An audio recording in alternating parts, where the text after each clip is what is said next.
નમસ્કાર, હું છું માર્ગે. આપની સાથે હેડલાઇન્સમાં જોઈએ કેટલાક મહત્વના સમાચાર. બીજેપીએ દિલ્હીના પૂર્વ સીએમ અરવિંદ કેજરીવાલ પર આરોપ લગાવ્યા છે.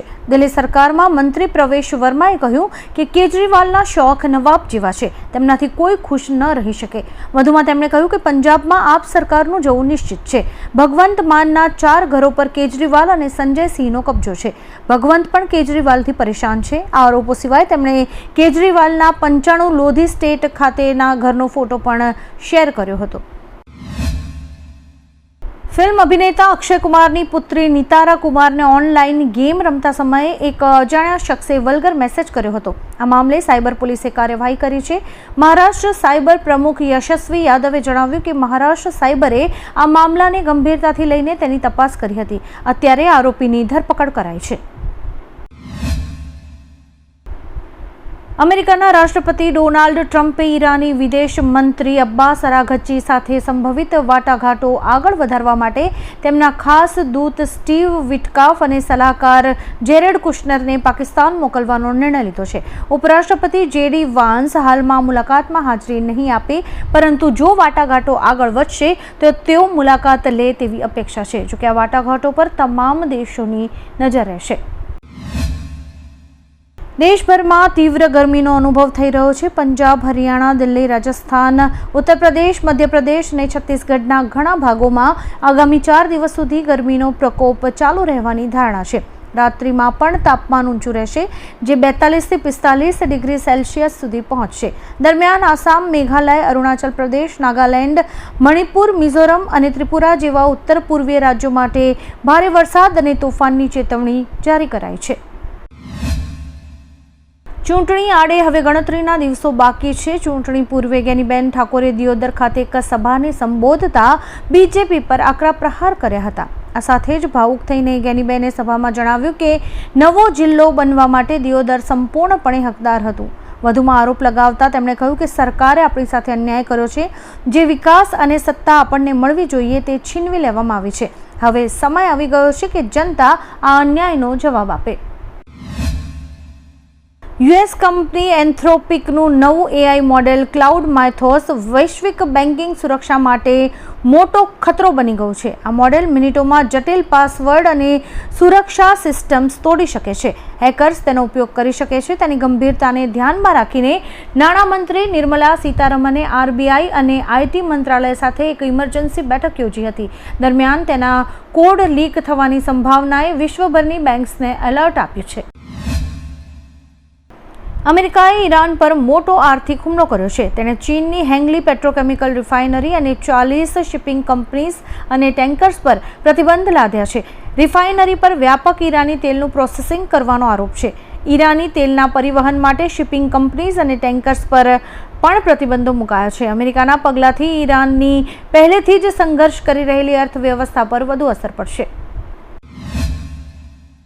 વારાણસી ગોરખપુર હાઈવે પર શનિવારે સવારે 3 વાગે સ્કોર્પિયો અને ટ્રેલર વચ્ચે ધડાકાભેર અકસ્માત થયો હતો. આ ઘટનામાં પિતા, પુત્ર, પત્ની સહિત 5 લોકોના ઘટના સ્થળે જ મોત થયા હતા. ઘટના સ્થળે લોકોના ટોળે ઉમટી પડ્યા હતા. ઘટનાની જાણ પોલીસને થતાં તે તાત્કાલિક સ્થળ પર પહોંચી હતી અને લાશો પર કબજો લઈને આગળની વધુ કાર્યવાહી હાથ ધરી હતી. ચૂંટણી પહેલા એક હત્યાની ઘટના સામે આવી છે. મહેસાણામાં વોર્ડ નંબર 4માં રાજકીય વિવાદે લોહિયાળ સ્વરૂપ ધારણ કર્યું છે. તાવડિયા રોડ પર બીજેપી અને કોંગ્રેસના સમર્થકો વચ્ચે થયેલી અથડામણમાં બીજેપીના ઉમેદવારના ભાણા મિતેન ચૌધરી પર અજાણ્યા શખ્સોએ તીક્ષ્ણ હથિયારો વડે જીવલેણ હુમલો કર્યો હતો. આ ઘટનાને પગલે પોલીસ એલસીબી દ્વારા સીસીટીવી અને સીડીઆરના આધારે તપાસ તેજ કરાઈ છે. આપને દિલ્હીના એક વીવીઆઈપી વિસ્તારમાં બંગલો ફાળવાયો છે. આપ અનુસાર દિલ્હીના ભૂતપૂર્વ સીએમ અરવિંદ કેજરીવાલ શુક્રવારે 95 લોધી એસ્ટેટ ખાતે કેન્દ્ર સરકારના ટાઈપ 7 સરકારી બંગલામાં રહેશે. કેજરીવાલે ટ્વિટર પર આ માહિતી પણ શેર કરી હતી, જેમાં તેમણે જણાવ્યું હતું કે કેન્દ્રએ તાજેતરમાં જ કોર્ટના નિર્દેશોનું પાલન કરીને આપના રાષ્ટ્રીય સંયોજક તરીકેના તેમના દરજ્જાને ધ્યાનમાં રાખી તેમને બંગલો ફાળવ્યો છે.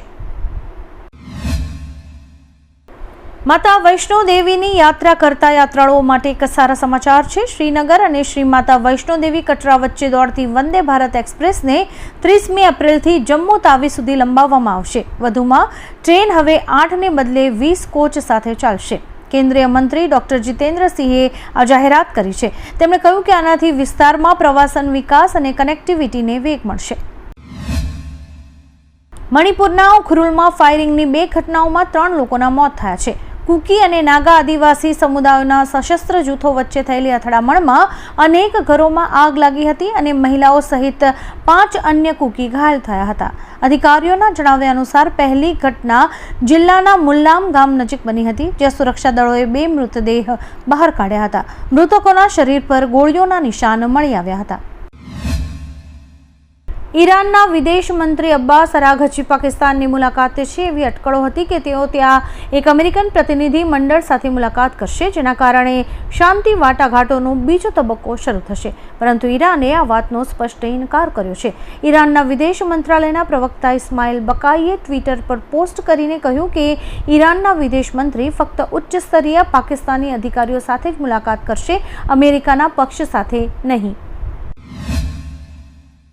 પશ્ચિમ બંગાળની ચૂંટણીઓ વચ્ચે બીજેપી સરકારે એક મહત્વપૂર્ણ નિર્ણય લીધો છે। ભાજપના ધારાસભ્ય અને પ્રખ્યાત અર્થશાસ્ત્રી અશોક કુમાર લાહિરીને નીતિ આયોગના આગામી ઉપાધ્યક્ષ તરીકે નિયુક્ત કરાયા છે।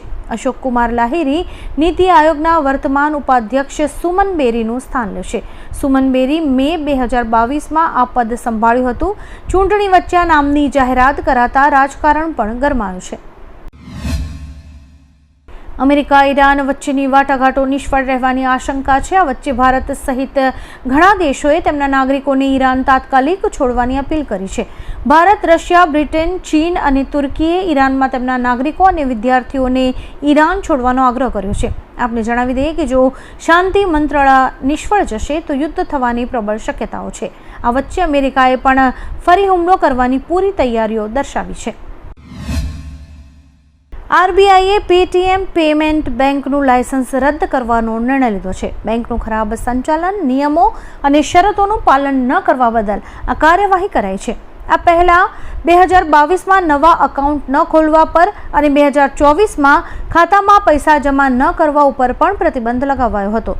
નિયમોનું વારંવાર ઉલ્લંઘનને કારણે લાયસન્સ રદ થતાં એકાઉન્ટ હોલ્ડર્સને ભારે મુશ્કેલીઓનો સામનો કરવો પડી રહ્યો છે। આવા જ કેટલાક રસપ્રદ સમાચારો નિહાળવા માટે અમારી યુટ્યુબ ચેનલને લાઇક, શેર અને સબસ્ક્રાઇબ કરો અને જોતા રહો હેડલાઇન્સ।